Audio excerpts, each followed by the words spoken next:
सेवा सहयोग र सद्भावको 151औं दिन एबी न्यूज पहलको यो विशेष प्रस्तुतिमा स्वागत छ। आदरणीय दर्शकवृन्द, म सुशील पाण्डे र हामी यतिखेर लागिसकेका छौँ देशभित्र र देश बाहिरबाट आएका विविध खालका समस्या र ती समस्यालाई सम्बोधन गर्ने एबी न्यूज पहलको यो विशेष प्रस्तुतिमा। दर्शकवृन्द, पछिल्लो 24 घण्टामा नेपालमा कोरोना भाइरसको संक्रमणबाट थप 11 जनाको मृत्यु भएको छ र आज 838 नयाँ संक्रमित थपिएसँगै नेपालमा कोरोना संक्रमितको कुल संख्या 30,483 पुगेको छ। र दर्शकवृन्द, यसै तरिकाबाट कोरोना संक्रमितहरूको संख्या बढ्दै जाने हो भने र पछिल्लो समय मृत्यु हुनेहरूको संख्या नेपालमा जसरी बढिरहेको छ, यसले एउटा भयावह अथवा भयानक निकट भविष्यको सङ्केत गरिरहेको छ। र त्यसै कारणले हामी भनिरहेका छौँ, कोरोना संक्रमण विरुद्धको यो साझा अभियान हो, साझा युद्ध हो र युद्धमा सम्पूर्ण तयारी गरेर बस्नुपर्छ। भोलि यस्तो हुँदैन होला अथवा यो अगाडि यस्तो भएको थियो, ठिकै छ, हामी त यति मात्रै तयारी गरिरहेका छौँ भनेर मात्र बस्ने होइन।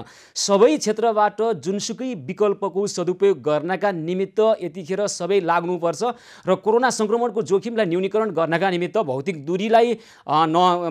दूरीलाई कायम गर्नका निमित्त अहिले ठाउँ-ठाउँमा निषेधाज्ञा, लकडाउन र सिल गरिएको छ। यतिले मात्र पुग्दैन।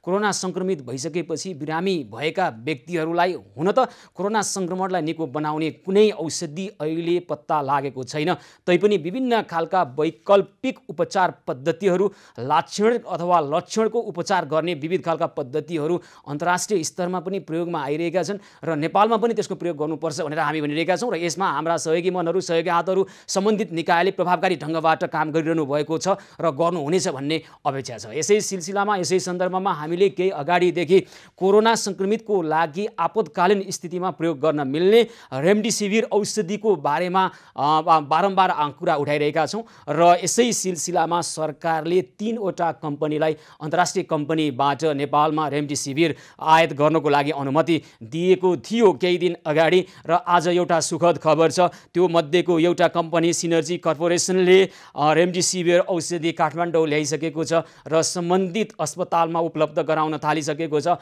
अब कसैलाई पनि कोरोना संक्रमणका लागि आपतकालीन स्थितिमा यो औषधिको प्रयोग गर्नु पर्यो भने अब कालोबजारीमा भर पर्नुपर्ने छैन र अन्य थप 2वटा कम्पनी जसले अनुमति पाएका छन् रेमडेसिभिर औषधि नेपाल भित्र्याउनका निमित्त, उहाँहरूले पनि छिटो ल्याउनु हुनेछ भन्ने अपेक्षासहित हामी सिनर्जी कर्पोरेसनका महाप्रबन्धक मधु पौडेलसँग कुराकानी गर्नेछौँ र यस सम्बन्धमा बुझ्नेछौँ कसरी ल्याउनु भयो, कहाँ उपलब्ध हुनेछ र यसको अहिले कति मूल्य पर्नेछ। यसभन्दा अगाडि प्रत्यक्ष जोडिएरै हाम्रा दर्शकहरूले 90,000 सम्म प्रति भायल खरिद गरेको भनेर हामीलाई खबर गर्नुभएको थियो र अहिले पनि कतिपयले औषधि खोजिरहेको, औषधि नपाएको कुरा आइरहेका थिए। अब बजारमा भन्दा पनि यो सम्बन्धित अस्पतालमा उपलब्ध गराउनेछ सिनर्जी कर्पोरेसनले। यसबारेमा बुझ्नका निमित्त सिनर्जी कर्पोरेसनका महाप्रबन्धक मधु पौडेल प्रत्यक्ष सम्पर्कमा हुनुहुन्छ। हजुर मधुजी, नमस्कार, कार्यक्रममा स्वागत छ यहाँलाई। नमस्ते हजुर, धन्यवाद। नमस्कार मधुजी। अनि तपाईँहरूले ल्याउनु भयो रेमडेसिभिर, अहिले के अस्पतालमा उपलब्ध हुन सक्छ, आइसक्यो हो काठमाडौँ? हजुर हो, आज बिहान काठमाडौँ ल्यान्ड गरिसक्यो, आज बिहान आइसक्यो। अनि के छ त अब यसको मूल्य कति पर्दो रहेछ मधुजी? कहाँ उपलब्ध गराउनु भयो यहाँहरूले, कति परिणाममा ल्याउनु भयो? अब कहाँ उपलब्ध गराउनु भयो भन्ने प्रश्नको म पहिला एड्रेस गर्न चाहन्छु। यो औषधि व्यवस्था विभागले हामीलाई चाहिँ मिति 2077 4/31 गतेको दिन चाहिँ हामीलाई चाहिँ कोभिड हस्पिटलहरू, कोभिड सेन्टरहरूमा मात्र उपलब्ध गराउने र त्यसलाई चाहिँ एनएचआरसीसँग समन्वय गरी आयात गर्ने अनुमति दिए बमोजिम हामीले चाहिँ यसलाई नेपालमा आयात गरेका हौँ र यसलाई हामीले सप्लाई गर्न मिल्ने हाम्रो सप्लाई च्यानल भनेकै कोभिड सेन्टर हस्पिटलहरू मात्रै हुन् र कोभिड सेन्टर हस्पिटलबाट चाहिँ पेसेन्टले पाउने कुरा छ। अब दोस्रो, हजुर, अस्पतालमा चाहिँ उपलब्ध गराउनु भयो जहाँ चाहिँ कोरोना संक्रमितको उपचार भइरहेको छ, त्यहाँ उपलब्ध गराउनु भयो होइन? कति परिणाममा ल्याउनु भयो यहाँहरूले? अब हजुरलाई मैले यहाँनिर अलिकति प्रश्न पार्नुपर्ने के देखेँ भने, कोभिड सेन्टरमा उपलब्ध गराउने भन्ने के हुन्छ भने, एउटा कोभिड सेन्टरबाट हामीहरूलाई चाहिँ यो आवश्यकता छ भनेर परिणाम माग भइआएको अवस्थामा मात्रै हामीले उपलब्ध गराउने हो, नत्र यतिकै लगेर हजुरलाई औषधि उपलब्ध छ, हजुरले प्रयोग गर्नु पर्यो भन्ने हाम्रो कुनै आशय रहँदैन। अब अहिले हालसम्म हामीलाई काठमाडौँबाट र बाहिरबाट जति चाहिँ अर्डरहरू हामीलाई आएको थियो त्यो चाहिँ हाम्रो टिमले चाहिँ आज दिनभरिमै डिस्प्याच गरेर कम्प्लिट गरिसकेका छ। कति परिणाममा ल्याउनु भयो, कति जति चाहिँ अस्पताललाई उपलब्ध गराउनु भयो त? अब तपाईँको हिसाबले आज दिनभरि हेर्दाखेरि हामीले अहिले सुरुमा प्रिसिपेन्टको रूपमा चाहिँ 528 भाइल उपलब्ध गराएको हो, हामीलाई कम्पनीले उपलब्ध गराएको हो। त्यो कम्पनीले गराएको 528 मध्ये आज हामीले म्याक्सिमम अर्डरहरू सबै कम्प्लिट गरिसकेका छौँ। भनेपछि अनि अब अहिले जो कोरोना सङ्क्रमितको उपचार भइरहेको छ उहाँहरूले 90,000सम्म तिर्नुपर्नेका कुरा हामीलाई खबर गर्नुभएको थियो। अब यहाँहरूले चाहिँ यो औषधि अस्पतालमा उपलब्ध गराइरहँदाखेरि उपभोक्ताले कति मूल्यमा प्राप्त गर्न सक्छन्? अब उपभोक्ता मूल्य नेपाली रुपियाँ 7,680 रुपियाँ हो उपभोक्ता मूल्य, जुन हामीलाई चाहिँ औषधि व्यवस्था विभागले यो मूल्य समेत अप्रुभ गरिसकेको छ र यसको चाहिँ इन्डियामा INR 4800 रुपियाँमा भनेर इन्डियामा अप्रुभल भएको छ। त्यही बमोजिम चाहिँ यहाँ चाहिँ तपाईँको उपभोक्ताले पाउँछन्। भनेपछि प्रति भाइल 7,680 रुपियाँमा उपभोक्ताले पाउने भए कम्तीमा 8 वटा 10 वटा 11 वटासम्म लगाउनु पर्छ भन्ने कुरो छ। भनेको 70-80 हजार जतिमा त्यो सम्पूर्ण पुरा हुने भयो, कोटा पुरा हुने भयो है। यसमा के छ भने मैले बुझे अनुसार चाहिँ अब यो डक्टरहरूले आफ्नो पेसेन्टको कन्डिसन हेरेर हस्पिटलले चलाउने कुरा होला। त्यो टेक्निकल एस्पेक्टतिर म जान चाहदैन, तर मैले बुझे अनुसार चाहिँ स्टार्टिङ डोज 2टा, त्यसपछि 5 दिनसम्म गर्दा 6वटा अथवा बढाउँदै लानु पर्यो भने 11वटासम्म चाहिँ प्रयोग हुन्छ भन्ने मैले बुझेको हो। त्यो छ। अनि अब अहिले मधुजी तपाईहरुले 528 वटा भाइल मात्र ल्याउनु भएको रहेछ। यसको माग नेपालमा बढ्ने खालको परिस्थिति देखेका छौं। आजै मात्र 11 जनाको मृत्यु भएको छ। उहाँहरूलाई अन्तिम र आपतकालीन परिस्थितिमा प्रयोग गर्ने औषधि भनिरहेका छन् चिकित्सकहरूले। त्यसकारण यसको संख्या, यसको परिणाम अलि बढी ल्याएको भए अहिले सम्भव थियो कि थिएन, अथवा भविष्यमा थप ल्याउनुहुन्छ? के छ यहाँहरूको योजना? हामीले कम्पनीमा अर्डरहरू पठाइसकेका छौं, किनभने हामीले अरू थप क्वान्टिटीहरूको लागि नरोकिकिन जति उपलब्धता छ त्यो उपलब्धता हामी तुरुन्तै यहाँ चाहिँ एभाइल गर्न चाहेको अवस्था भएको हुनाले हामीले तुरुन्तै चाहिँ यसलाई उपलब्ध गराएका हौं। अरू बाँकी क्वान्टिटीहरू पनि त्यहाँ हाम्रो अर्डर प्लेस भइसकेको छ, प्रोसेसिङमा छ। अलिकति के बुझ्नुपर्छ हामीले भन्दाखेरि लजिस्टिक भनेको अहिलेको सबभन्दा ठुलो च्यालेन्ज भएको छ वर्ल्ड वाइड। भनेको बेलामा एयर कार्गोहरू पाउँदैन, जहाजै चार्टर गरौँ भन्ने पनि पाउँदैन, र चाहिँ तपाईँको ल्यान्ड ट्रान्सपोर्टेसनहरूमा पनि धेरै ठुलो समस्या छ। त्यसमाथि पनि वर्षाको समय हुनाले तपाईँको यो हाम्रो पश्चिम बङ्गाल र यतापट्टि भारतको बिहार साइडतिर चाहिँ पानीले गर्दा बाटोहरू सबै ध्वस्त छ। त्यही पनि हामीले यो सबैको बावजुद हामीले आज बिहान 6 बजे 6:30 बजे चाहिँ काठमाडौँमा औषधि उतार्न सफल भयौं। यसमा हामीलाई धेरै पक्षबाट चाहिँ सहयोग गर्नुभएको छ। सरकारी निकायबाट, औषधि व्यवस्था विभागबाट, विभिन्न ठाउँमा चाहिँ हामीलाई अप्ठ्यारो परेको बेलामा यो औषधि के हो र यसलाई कसरी ल्याउन सकिन्छ भन्ने विषयमा हामीलाई सहयोग गर्नुभएको छ। भनेपछि अहिले सहयोग गर्नुहुने सम्पूर्ण व्यक्तिहरूलाई म चाहिँ आभारी व्यक्त गर्छु। यहाँहरूले ल्याउनु भएको अहिले औषधिकै यसले अहिलेको चाहिँ माग धानिरहेको छ भन्ने हामीले बुझ्यौँ। तपाईँहरूले 528 भाइल ल्याउनु भएको रहेछ, अहिले 150 मात्रै गएको छ भनेपछि अब कालोबजारीमा भर पर्न नपर्ला उपभोक्ताहरूलाई, त्यही बुझ्यौँ मधुजी? कुरो त्यही होइन त? मैले यहाँलाई के भन्छु भने यो कालोबजारीमा भर गर्नु नपर्ने हो, किनभने सरकारले निर्णय गरेपछि हामीले आज चाहिँ तपाईँको गएको शनिबार साँझ हामीलाई चाहिँ अनुमति प्राप्त भएपछि बिहिबार मतलब भनौँ न शुक्रबार हामीले हस्पिटलमै पठाउन सक्यौं। यो इन बिट्विन यो बिचमा चाहिँ कालोबजारी नफस्टाउनु पर्ने हो। र दोस्रो कुरा के छ भन्नुहुन्छ भने हामीले एउटा के बुझ्छौँ भने कालोबजारीबाट बिरामीलाई उपचार हुन गाह्रो छ, किनभने यो औषधिको टेम्परेचर र यसको ह्यान्डलिङ, यसलाई हामी ओभरअलमा चाहिँ GDP भन्छौँ, चाहिँ तपाईँको गुड डिस्ट्रिब्युसन प्र्याक्टिस। यसको चाहिँ तपाईँको प्लस चाहिँ तपाईँको 15 डिग्री सेन्टिग्रेडदेखि 25 डिग्री सेन्टिग्रेडको बिचमा राखेर टेम्परेचर मेन्टेन गरेर यसको डेलिभरी र ह्यान्डलिङ गर्नुपर्ने हुन्छ। ट्रान्सपोर्टेसनमा यसको तलमाथि भयो भने यसको क्वालिटीमा इम्प्याक्ट हुन्छ, जसबाट एउटा चाहिँ औषधि दिएको छ भन्दाखेरि दिएको जस्तो मात्र हुने, तर वास्तविकता चाहिँ तपाईँको औषधिले काम नगर्ने हुन्छ। त्यो कारणले जो कसैले पनि यदि यसरी यो चाहिँ एउटा अनुशासन अथवा यसको पद्धति नअपनाइकिन प्रयोग गरिएको औषधिहरू छ भने उहाँहरूको जीवधन तथा सम्पूर्ण चाहिँ नोक्सान मात्र हुने मैले देख्दछु। त्यो कारणले एउटा के बुझौँ भन्दाखेरि जो कसैले पनि औषधि प्रयोग गरेका छ, हजुर 15 देखि 25 डिग्री सेल्सियसको बिचमा यसको तापमानलाई स्थिर राखेर मात्रै यसलाई ल्याउनु पर्यो होइन बिरामी? 25 डिग्री भन्दा माथि गयो भने बढी तापक्रममा यसलाई राखियो भने यसको चाहिँ जुन गुणस्तर हुन्छ त्यो खस्किन्छ र औषधिले काम गर्दैन। यहाँको कुरा त्यही हो। हामीलाई कम्पनीले यही किसिमको चाहिँ गाइडेन्स गरेको छ र यो किसिमले हामीले चाहिँ यसलाई कोल्ड चेन मेन्टेन गर्ने, एउटा टेम्परेचर मेन्टेन गर्ने तरिकाले नै यसको ह्यान्डल गर्नुपर्ने हुन्छ। औषधिको क्वालिटी भनेको म्यानुफ्याक्चरिङदेखि इन्ड युजरसम्म पुगुन्जेलसम्म त्यसको सही ढङ्गले यसको ह्यान्डल गरिएन भने उचित ढङ्गले चाहिँ यसको चाहिँ परिणाम आउँदैन। त्यो कारणले हामी सबैलाई के आग्रह गर्छौँ भने औषधि प्रयोग गर्दैमा भन्दा पनि यसको क्वालिटीमा विशेष ध्यान दिनुपर्ने हुन्छ, किनभने यो लाइफसँग सरकारको विषय हो। कुनै चिजलाई चाहिँ हामीले हेलचेकाइ गर्न मिल्दैन, हरेक स्टेपलाई चाहिँ सहजतापूर्वक तरिकाले गर्नुपर्ने हुन्छ। यहाँले त ध्यान दिनुभयो होला नि यो विषयलाई, होइन? हजुर, हामीले यसलाई एकदम कम्प्लिटली फलो गरेका छौँ र हामीले यहाँ औषधि लिइसकेपछि पनि हाम्रो यहाँको टेम्परेचरलाई हामीले चाहिँ फेरि कम्पनीलाई टेम्परेचर रेकर्डिङहरू पठाइसकेपछि उहाँहरूबाट हुन्छ क्वालिटी एस्योर छ भनेर फार्माको भिजिलेन्स टिमले अप्रुभ गरिसकेपछि मात्रै हामीले मार्केटमा आज डिस्ट्रिब्युसन गरेका छौँ।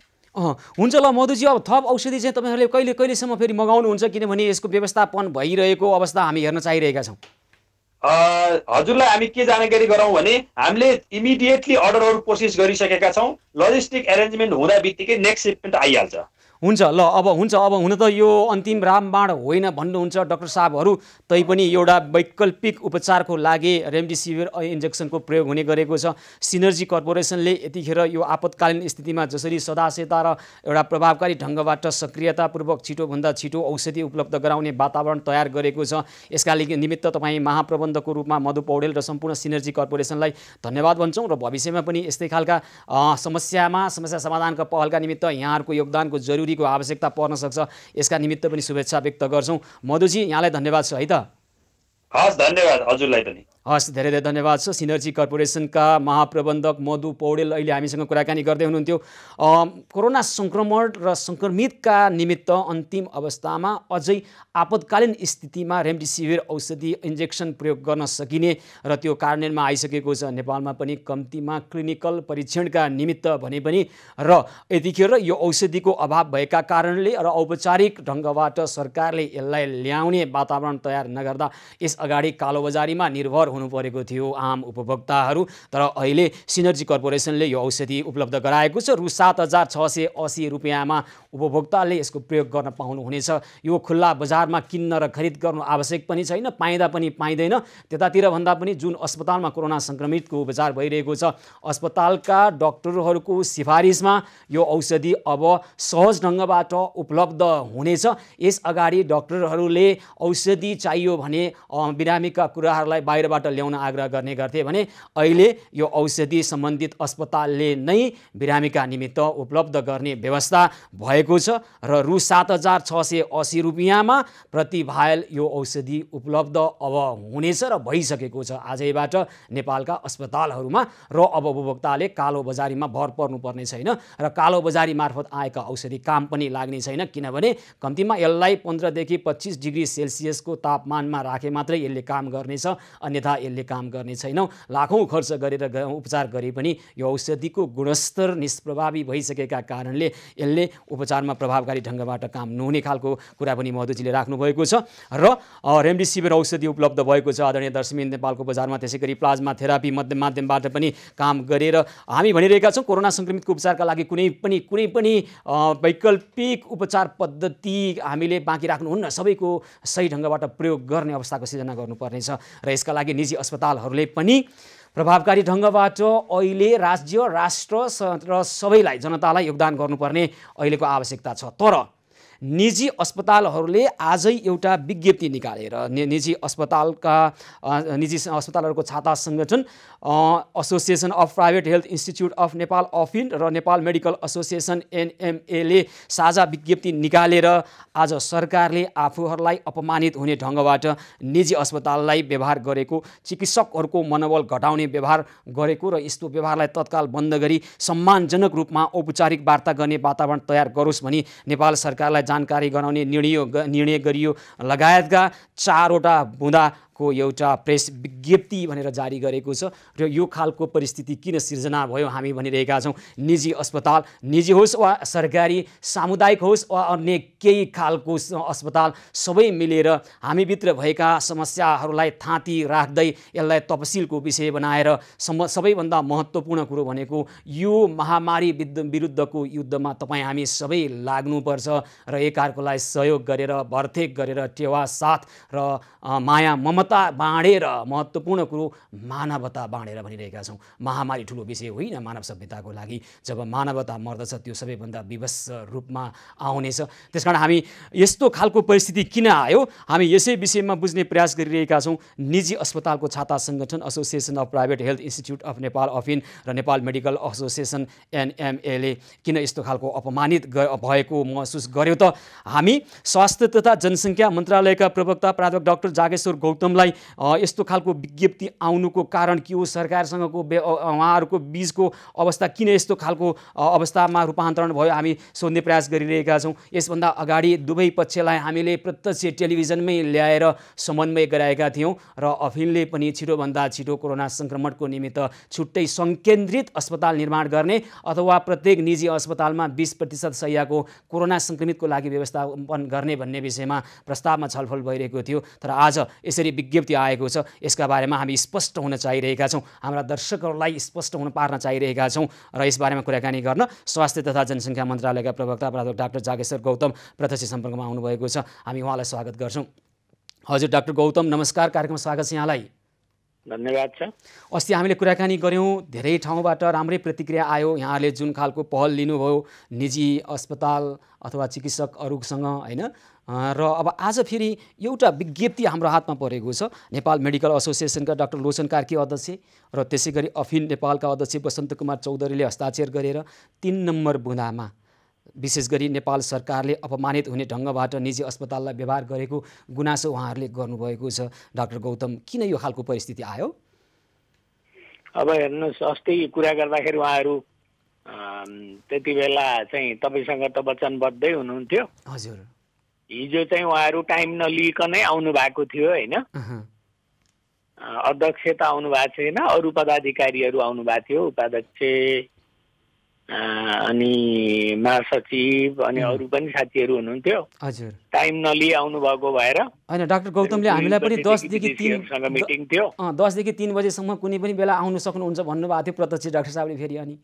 अनि होइन त्यस्तो यस्तो हुन्छ नि, अब एउटा टाइम त भन्न पर्यो नि होइन। आउनु भने पनि म त त्यो त तपाईँले पनि थाहा पाउनु पर्यो नि हामी चाहिँ कति व्यस्त छौँ भनेर होइन। उहाँहरूले पनि थाहा पाउनु पर्यो, फोन गरेर आउनु पर्यो होइन। आउनु भएको थियो अनि मैले 15 मिनट जति कुरा गरेँ, उहाँको कुरा 5 मिनट मैले सुने। अनि डाक्टर गुन्जा लोहनी हुनुहुन्थ्यो सँगै, अनि उहाँसँग कुरा गर्नुहोस्, मेरो मिटिङ सुरु भयो भने म गएँ। अब आज विज्ञप्ति निकाल्नु भएको छ। अब नेपाल सरकारले जुनसुकै अस्पताल लिएर चलाउन सक्ने भनेर डिसिजन गरेको छ। अब मैले धेरै यसबारेमा बोलिराख्नु परेन। भनेको के हो अलि स्पष्ट पारिदिनुहोस् त हाम्रा दर्शकहरूलाई। के चाहिँ तपाईँले भन्नुभयो नेपाल सरकारले जुनसुकै स्थितिमा नेपाल सरकारले जुनसुकै यो संक्रामक रोग नियन्त्रण जुन ऐन छ नि 2020 वाला, हजुर, त्यो अनुसार जुनसुकै अस्पताल लिएर सरकारले चलाउन सक्छ देशभरि भित्र भएको। तर हेर्नुहोस् त अब नेपाल 20% को पनि कुरा रहेन। अब जरुरी पर्यो भने सरकार लिएर चलाउँछ।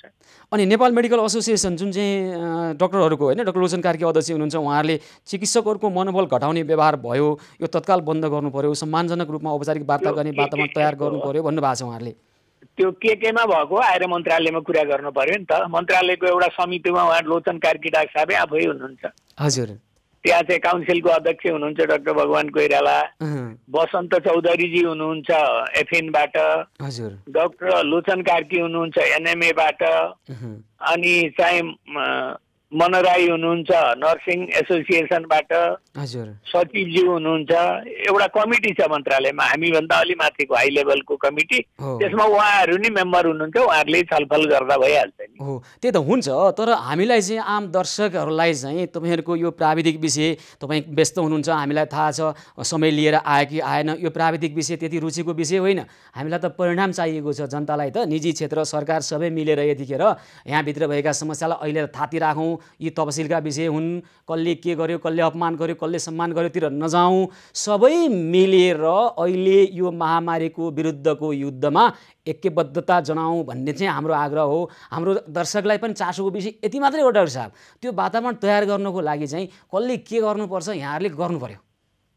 अब यस्तो हेर्नुहोस्, सरकार हो, सरकार झुकेर उहाँ कहाँ जाँदैन, सरकारले चाहिँ फेसिलिटेट गर्छ हैन। स्वास्थ्य मन्त्रालयले चाहिँ हजुर आइदिनुहोस् भनेर एकदमै जमल हात गरिकन रिक्वेस्ट गर्दैन।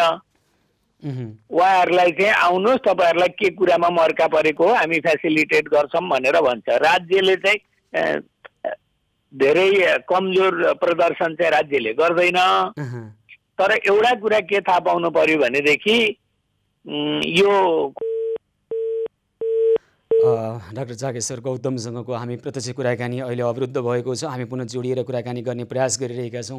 हामी उहाँलाई टेलिफोन लगाउने प्रयास गरिरहेका छौँ र अहिले जुन खालको परिस्थिति निर्माण भएको छ अथवा केही उद्देश्यबाट यस्ता खालको परिस्थिति निर्माण भएको बाहिर देखिएको छ, यसको अन्त्य तुरुन्त हुनुपर्छ हामी भनिरहेका छौँ। कसैले कसैलाई अपमानित गर्यो अथवा सम्मान गर्यो अथवा कसैले कसैलाई समय दिन सक्यो या सकेन भन्ने कोणबाट यो कोरोना सङ्क्रमणको यो विषम परिस्थितिलाई यो ढङ्गबाट नबुझौँ। यो त सबैभन्दा बढी डाक्टर साहबहरूले बुझ्नु होला भन्ने हाम्रो अपेक्षा छ। सबैभन्दा बढी त स्वास्थ्य मन्त्रालयले बुझ्ला यो विषयलाई भन्ने हाम्रो अपेक्षा छ। तपाईहरूको सामान्य समस्याका कारणले गर्दा राष्ट्र यो गम्भीर अवस्थामा आइरहेको अवस्थामा सबै ऐक्यबद्ध भएर महामारी विरुद्ध लड्ने कुरामा कमजोरी प्रदर्शन हुनेछ भन्ने हाम्रो परिकल्पना छैन। हामीले त्यो सोच्न पनि सक्दैनौँ। तपाईहरुकै यी समस्याले गर्दा कोरोना सङ्क्रमणको विरुद्धमा राष्ट्र यति घाटा खाएर जनता यति सकस बेहोरेर अहिले कर्फ्युको सामना गरिरहेका छन्, सम्मान गरिरहेका छन् र त्यो बाहेक अन्य थुप्रै समस्यालाई सम्बोधन गर्नुको निमित्त आफ्नो ठाउँबाट लागिरहेका छन्। यस्तो बेलामा सरकार अथवा निजी क्षेत्र हामी फरक हौँ भनेर होइन, सम्पूर्ण यी संयन्त्रहरू नेपाल राज्यको संयन्त्रहरू हुन् र सरकार र सबै क्षेत्र मिलेर राज्यलाई सहयोग गर्नुपर्ने परिस्थिति छ।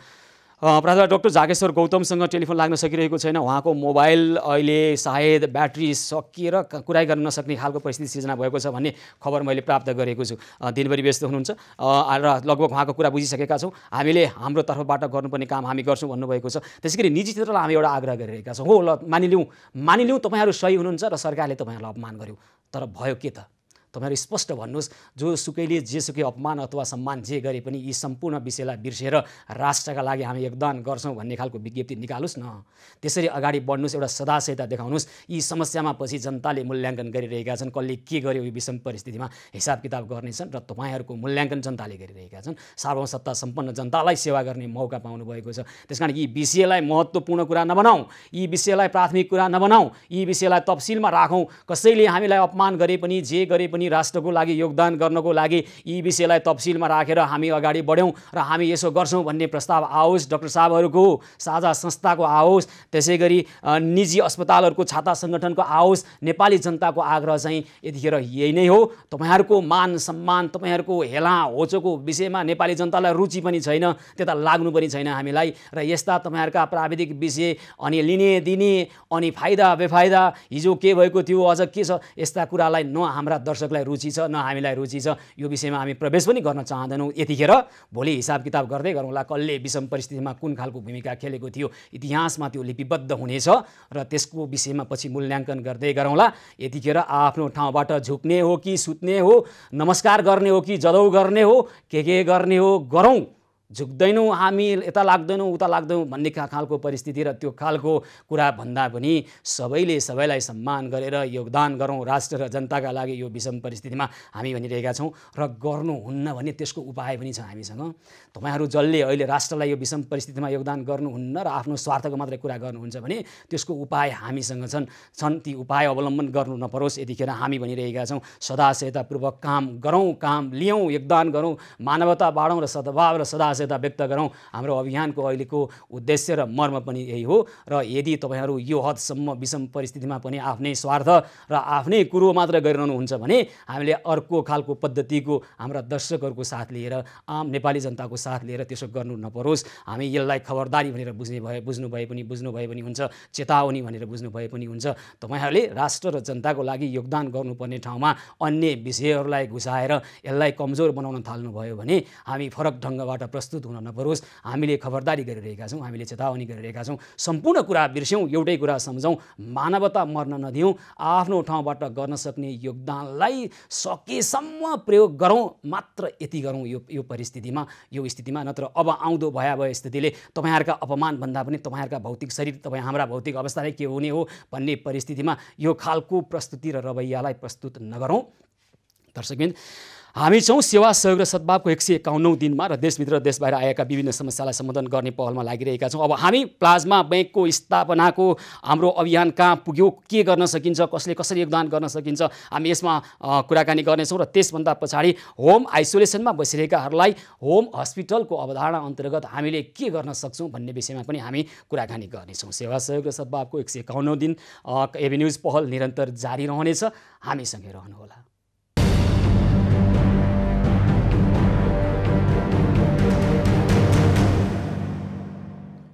सेवा सहयोग र सद्भावको 151औं दिन एबी न्युज पहलको विशेष प्रस्तुतिमा पुनः स्वागत छ। आदरणीय दर्शकवृन्द, यतिखेर हामी लागिरहेका छौँ विविध खालका समस्या र ती समस्यालाई लिएर समस्या सम्बोधनको पहलको यो विशेष प्रस्तुतिमा। दर्शकवृन्द, अब हामी प्लाज्मा बैंकको स्थापना गरिनुपर्छ भन्ने हाम्रो पनि अभियान छ र यसै गरी प्लाज्मा थेरापीबाट कोरोना संक्रमितहरूको उपचार पनि भइरहेको छ देशका विभिन्न अस्पतालमा। र यो एउटा प्रभावकारी रूपमा यसलाई हामीले सदुपयोग गर्न सकियो भने र यसलाई सहजीकरण गर्न सकियो भने प्लाज्मा थेरापीबाट पनि कोरोना संक्रमितहरूको धेरैको ज्यान बच्ने कुरा आइरहेको छ र यसै अभियानमा हामी लागिरहेका छौँ। प्लाज्मा थेरापी भनेको कोरोना संक्रमित भएर निको भइसकेका व्यक्तिमा विकास भएको एन्टिबडी जुन रगतमा पाइन्छ र त्यही रगतबाट प्लाज्माबाट अब थप संक्रमितहरूको उपचारका निमित्त प्रयोग गर्ने एउटा पद्धति हो। र यही पद्धति प्रयोग गरिरहनुभएका एकजना विशेषज्ञ डाक्टर रक्तसञ्चार विशेषज्ञ डाक्टर विपिन नेपालसँग हामी यसको बारेमा कुराकानी गर्नेछौँ। प्लाज्मा बैंकको स्थापना गर्नलाई के गर्न सकिन्छ, त्यसैगरी केन्द्रीय रक्तसञ्चार सेवा नेपाल रेड क्रसका निर्देशक डाक्टर मनिता राज कडिकारसँग पनि हामी कुराकानी गर्नेछौँ। र प्लाज्मा बैंकलाई स्थापना गरेर प्रभावकारी ढङ्गबाट कोरोना संक्रमितको उपचारका निमित्त सहजीकरण गर्न सकिन्छ भन्ने हाम्रो यो अभियान हो। यतिखेर डाक्टर विपिन नेपाल जो रक्तसञ्चार विशेषज्ञ हुनुहुन्छ, उहाँहरू प्रत्यक्ष सम्पर्कमा आउनुभएको छ। डाक्टर नेपाल, नमस्कार, कार्यक्रममा स्वागत छ यहाँलाई। नमस्कार हजुर। नमस्कार हजुर। अब यहाँहरूले प्लाज्मा थेरापीमा राम्रो काम गरिरहनु भएको छ भन्ने खबर आएको छ, हाम्रा दर्शकहरूलाई बताइदिनुहोस् न के गरिरहनु भएको छ। अहिले हामीले प्लाज्मा भनेको चाहिँ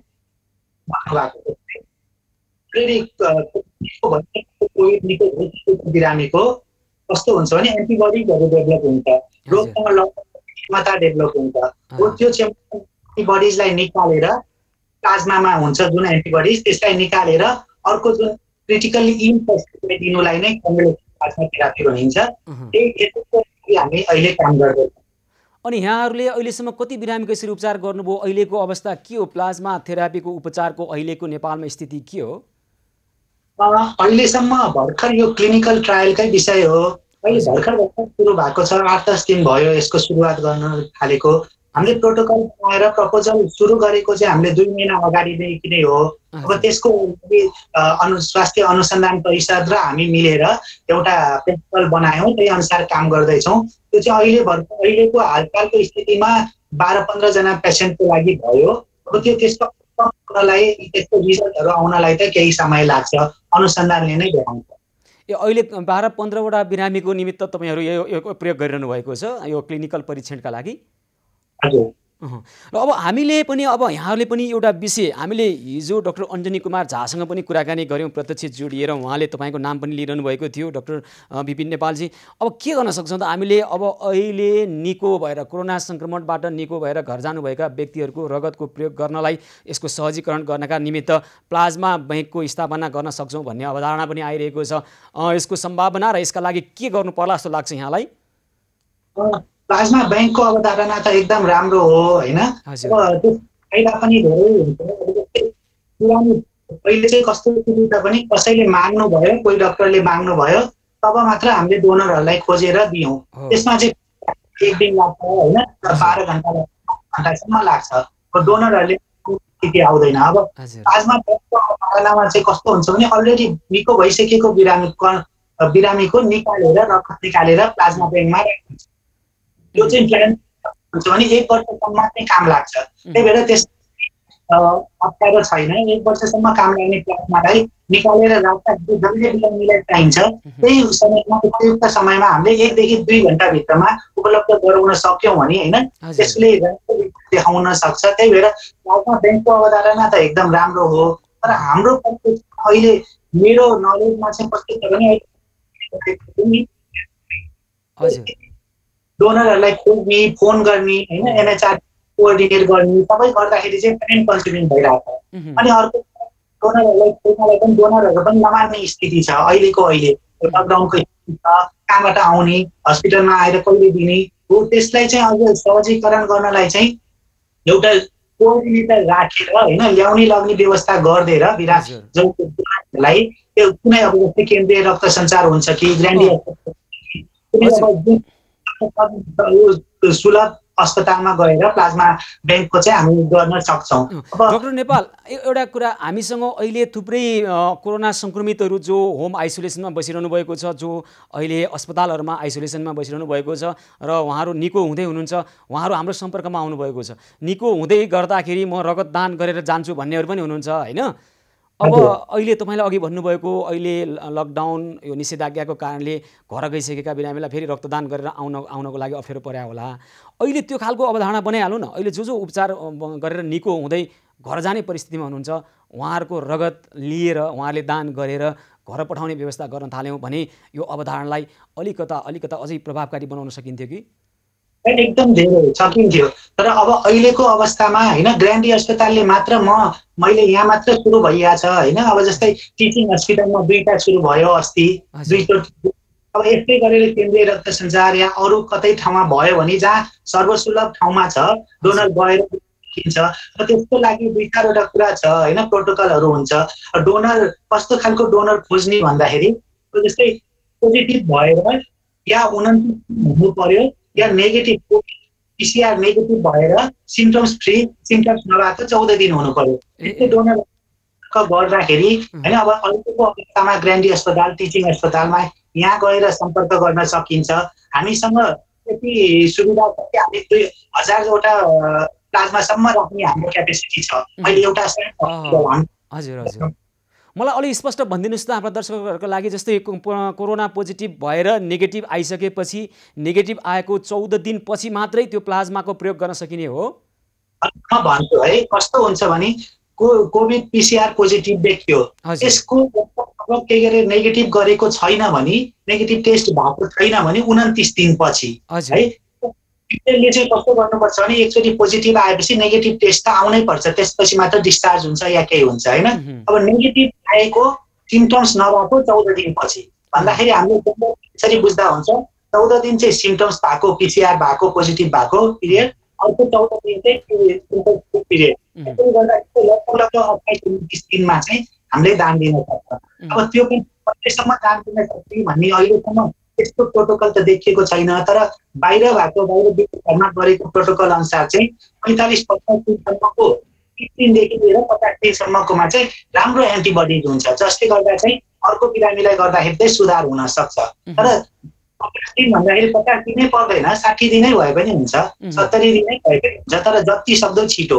अब यही प्लाज्मा ब्याङ्कको अवधारणा चाहिँ एकदम राम्रो हो। जस्तै 30 दिनसम्म हामीले 1000वटा कलेक्सन गरेर राख्न सक्छौँ, 1000 जना बिरामी दिन सक्छौँ हो। त्यही भएर चाहिँ यो सुरुवात गर्नुपर्ने चाहिँ अत्यावश्यक देखिन्छ। कतिको प्रभावकारी छ अहिले तपाईँहरूले गर्दै गर्दा? हजुर, यो प्लाज्मा थेरापी कतिको प्रभावकारी भइराखेको छ नेपालमा? अब यस्तो छ, त्यसको त यो त क्लिनिकल ट्रायलकै विषय हो, संसारमै क्लिनिकल ट्रायलै चलिरहेछ यसको होइन। भर्खर गरिरहेको 6-7 महिना नै भयो। यो औषधि बन्ने या केही गर्ने प्रक्रिया हुने भनेको 2-3 वर्ष लाग्ने प्रक्रिया हो, क्लिनिकल ट्रायलहरू हुने विषय हो होइन। अब हाम्रो नेपालमा चाहिँ 13-14 जना 15 जनामा देखेर अहिले कस्तो स्थिति छ भन्न सकिँदैन हैन। तर पहिलो केस चाहिँ राम्रो भएको भएर अलिकति ठुलो यसले रूप लियो हैन। तर अरू देशमा हेर्ने हो भने चाहिँ कस्तो देखिन्छ भने संसारभरिको मेटा एनालाइसिस हेर्दाखेरि चाहिँ 54% सम्म यसले काम गरेर देखिन्छ। अब हिजो भर्खर एउटा रिसर्च देखिएको थियो राम्रो 35,000 जना मान्छेमा गरेको रिसर्चमा चाहिँ लगभग 23% मा चाहिँ एकदम राम्रो इफिकेसी देखिएको छ। त्यही भएर अब अहिलेको अवस्थामा चाहिँ कुनै पनि औषधि नभएर अब जस्तै रेमडेसिभिर डेक्सोनाहरू पनि कस्तो छ भने यो पनि ट्रायलकै विषय भइरहेछ के। त्यही भएर राम्रो र सेफ्टीको लागि चाहिँ अहिलेको लागि हाम्रो जस्तो रिसोर्स लेस कन्ट्रीमा चाहिँ कन्भलेसन प्लाज्मा थेरापी नै सबैभन्दा राम्रो अप्सन हो जस्तो लाग्छ मलाई। त्यसो भए यसो गरौँ न डाक्टर नेपाल, हामी केही समय पछाडि केन्द्रीय रक्त सञ्चार सेवा नेपाल रेड क्रस सोसाइटीका निर्देशक डाक्टर मनिता राज कर्णिकारसँग पनि कुराकानी गर्छौँ।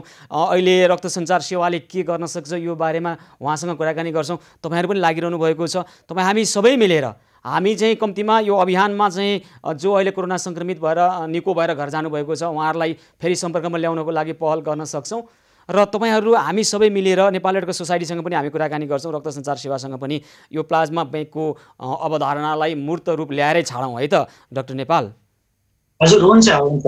अनि अर्को म के भन्छु अहिले तपाईँको सम्पर्कमा जो आउनुहुन्छ उहाँलाई चाहिँ मसँग कन्ट्याक्ट गराइदिनु भयो भने चाहिँ मैले एटलिस्ट सुरु गर्दाखेरि चाहिँ आजैदेखि या भोलिदेखि सुरु गर्दाखेरि चाहिँ राम्रो हुन्छ। त्यही भएर जो तपाईँसँग सम्पर्कमा छ त्यो चाहिँ ल्याइदिइहाल्नु होला। हुन्छ, हामीसँग सम्पर्क भएकोमा तपाईँलाई म अनौपचारिक रूपमा उहाँलाई टेलिफोन नम्बर उपलब्ध गराउँछु अनि तपाईँसँग कुराकानी गरेर आउनुहुन्छ है त। हस्, पुनः जोडिएर हामी पछि कुराकानी गर्नेछौँ। डाक्टर विपिन नेपाल रक्त सञ्चार विशेषज्ञ हुनुहुन्छ। प्लाज्मा ब्याङ्कको स्थापनाको अवधारणालाई हामी मूर्त रूप दिने प्रयास गरिरहेका छौँ। आदरणीय दर्शकबिन, भारतको नयाँ दिल्ली लगायत विभिन्न ठाउँमा प्लाज्मा ब्याङ्कको स्थापना गरेर अहिले कोरोना सङ्क्रमितको उपचार भइरहेको छ र यसै बारेमा थप हामी अब कसरी यसलाई मूर्त रूप दिने नेपाल रेड क्रस सोसाइटी केन्द्रीय रक्त सञ्चार सेवाका निर्देशक डाक्टर मनिता राज कर्णिकारसँग कुराकानी गर्ने प्रयास गरिरहेका छौँ। केही समयपछि हामी उहाँसँग पनि कुराकानी गर्नेछौँ र प्लाज्मा ब्याङ्कको स्थापना गरेरै छाड्नेछौँ। तपाईँ हामी सबै मिलेर जुनसुकै विकल्पको पनि सदुपयोग गर्ने यो अभियान हो। यो युद्धको मैदानमा, महामारी विरुद्धको युद्धको मैदानमा मानव सभ्यता रहँदै गर्दाखेरि यसलाई हेलचक्राइ नगरौँ, यसलाई लापरवाही नगरौँ। सम्पूर्ण विकल्पको प्रयोग गरेर युद्ध जित्नैकै लागि लडिन्छ र जितेरै छाडिन्छ। र प्लाज्मा ब्याङ्कको स्थापना हुनेछ अबको केही समयपछि। रेमडेसिभिर औषधि आइसकेको छ, त्यसै गरी निजी अस्पतालले पनि योगदान गर्नको लागि पहल भइरहेको छ र होम आइसोलेसनलाई होम हस्पिटलमा परिवर्तन गर्नको लागि पनि हामी अभियानमा कटिबद्ध छौँ। तपाईँहरूको साथ छ, माया छ, सद्भाव छ, सदासहायता छ र यी अभियानहरू सफल हुनेछन् र नेपाल र विश्वले नै कोरोना सङ्क्रमणलाई विजय हासिल गर्नेछ र यही युद्धमा छौँ हामी। सेवा, सहयोग र सद्भावको 151औं दिनमा छौँ। यो न्युज पहल निरन्तर जारी रहनेछ, हामीसँगै रहनुहोला।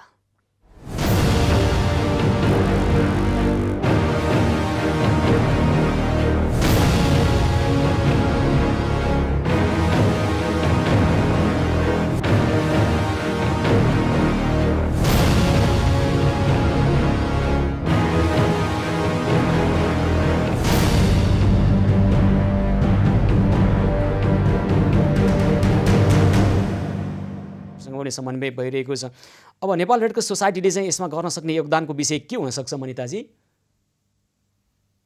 हजुर, अब यो प्लाज्मा जुन चाहिँ कोभिड लागेर निको भइसकेको बिरामीहरू पछि चाहिँ एज अ डोनर आएर डोनेट गरेर यो प्लाज्मा चाहिँ डोनेसन गर्ने हो। अब यसको लागि नेपाल रेड क्रस सोसाइटीले पनि त्यो पहल गर्न सकिन्छ। अहिले चाहिँ हाम्रो नेपालमा यो एउटा रिसर्च पर्पसको लागि हाम्रो नेसनल हेल्थ रिसर्च काउन्सिलले चाहिँ अहिले ट्रायल बेसमा चाहिँ गरिरहेको छ र अब त्यो इफेक्टिभ पनि भएको भन्ने सुन्नमा आएको छ। अब यसलाई गर्नलाई चाहिँ हामीले प्लाज्मा डोनेसन गर्नु पर्यो। त्यो डोनेसन गरेको प्लाज्मा हामीले स्टोर गरेर राख्ने हो र आवश्यक परेको बिरामीलाई दिने हो। यो गर्नलाई चाहिँ यो प्लाज्मा ब्लड ब्याङ्क भनेर भन्न नि पर्दैन। यो नर्मल जसरी हामी प्लाज्मा चाहिँ नि अब डे टु डे हाम्रो डोनरहरूले डोनेट गरेको प्लाज्मा हामी कलेक्ट गरेर राख्छौँ, त्यस्तै गरेर नै एज अ डोनर नै हो त्यो जुन चाहिँ रिकभर भएर निको भइसकेर पछि पिसिआर नेगेटिभ भएको होइन बिरामीहरू एज अ डोनर आएर ऊ चाहिँ निको भइसकेको बिरामी पछि डोनर भएर डोनेट गर्ने हो र त्यसलाई चाहिँ हामीले त्यही प्रोसेसबाट हामी स्टोर गर्न सक्छौँ। अब अगाडि हामीले डाक्टर विपिन नेपाल रक्त सञ्चार विशेषज्ञसँग पनि कुराकानी गरेका थियौँ होइन मनिताजी। अब उहाँले कुराकानी गर्दाखेरि एउटा अब रक्त सञ्चार सेवा मार्फत नै केही गर्न सकिए अझै प्रभावकारी हुन्थ्यो भन्ने कुरो छ। त्यसै गरी भारतको नयाँ दिल्लीमा पनि यो खालको अवधारणामा त्यहाँ अगाडि बढिरहेको कुरो छ। त्यसकारण अझै प्रभावकारी बनाउनका लागि तपाईँले हुन त भन्नुभयो प्लाज्मा ब्याङ्क नभने पनि के फरक पर्छ र स्पष्ट हुन्छ कुरो झन् भनेरै गरौँ। नेपाल रेड क्रस सोसाइटीले चाहिँ अब त्यस्ता व्यक्तिहरूलाई त्यहाँ आएर रक्तदान गरेर प्लाज्मा सम्बन्धित अस्पतालमा उपचारका निमित्त उपलब्ध गर्ने खालको वातावरण बनाउनको लागि के गर्न सक्छ?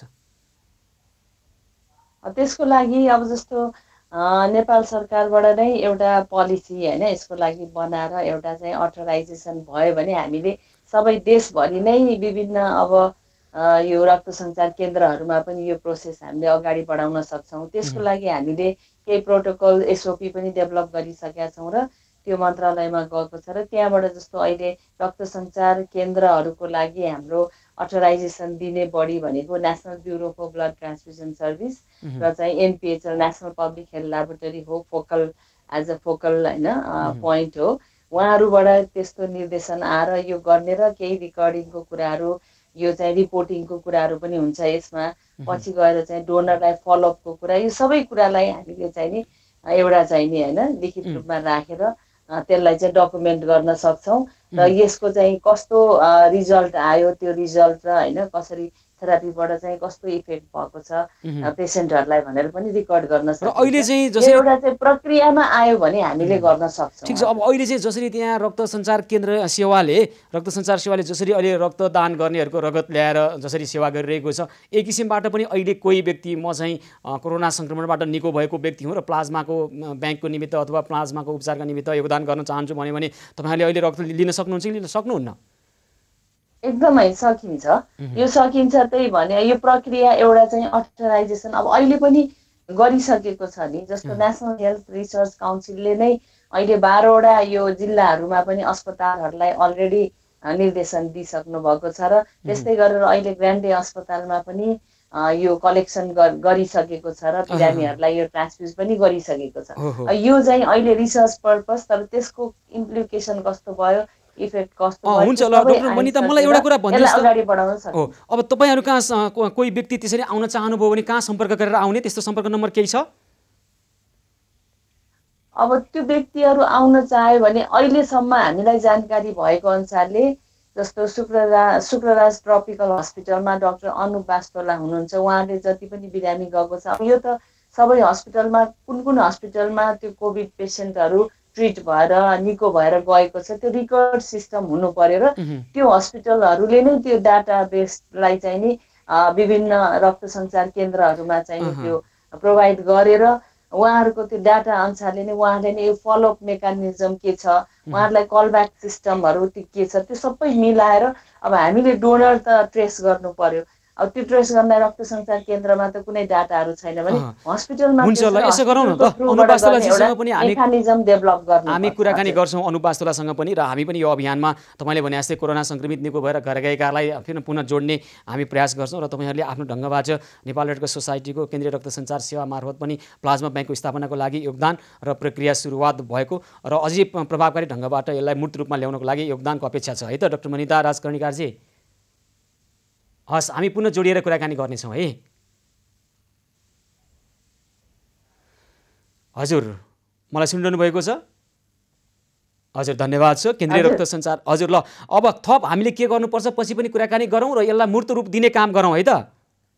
हजुर गर्न सकिन्छ। हस् हस् हस् धेरै धेरै धन्यवाद छ। केन्द्रीय रक्त सञ्चार सेवा नेपाल रेड क्रस सोसाइटीका निर्देशक डाक्टर मनिता राजकर्णिकारसँग हामी कुराकानी गर्दै थियौँ प्लाज्मा ब्याङ्कको स्थापनाको यो अभियानमा। दर्शकबिन अब होम आइसोलेसनमा बसिरहेकाहरूलाई होम हस्पिटलको अवधारणा अन्तर्गत हामी जहाँ अहिले होम आइसोलेसनमा सङ्क्रमितहरू बसिरहनु भएको छ र भोलि उहाँहरूलाई न्यूनतम रूपमा अक्सिजन अथवा अन्य केही कुराको आवश्यकता पऱ्यो भने त्यहाँसम्म पुर्याउनका निमित्त हामीले के गर्न सक्छौँ सुरक्षित रूपमा कसरी राख्न सक्छौँ भन्ने बारेमा एकजना दर्शक आउनुभएको छ शङ्कर पौडेल आउनु आउनुभएको छ र उहाँले जसरी उहाँ चाहिँ स्वास्थ्यकर्मी हुनुहुन्छ र ठाउँ ठाउँमा गाउँ गाउँमा यसै गरी थुप्रै ठाउँबाट उत्साहजनक प्रतिक्रिया आइरहेको छ हाम्रो यो अभियानलाई। हामी सिधा के भनिरहेका छौँ भने होम आइसोलेसनमा बसेका व्यक्तिहरूलाई भोलि कुनै पनि अवस्था कठिनाइ पर्यो भने यदि अस्पतालले उहाँको उपचारको व्यवस्था मिलाउन सक्दैन, त्यहाँसम्म जाने अवस्था छैन भने उहाँको स्वास्थ्य थप नाजुक हुन नदिनका निमित्त उहाँलाई केही उपचार तत्कालीन रूपमा केही कुरा सहयोग गरिहाल्नुपर्छ, औषधि उपचारको व्यवस्था गरिहाल्नुपर्छ भन्ने त्यहाँसम्म होम हस्पिटल अहिले होम आइसोलेसनलाई नै होम हस्पिटलको रूपमा रूपान्तरण गर्न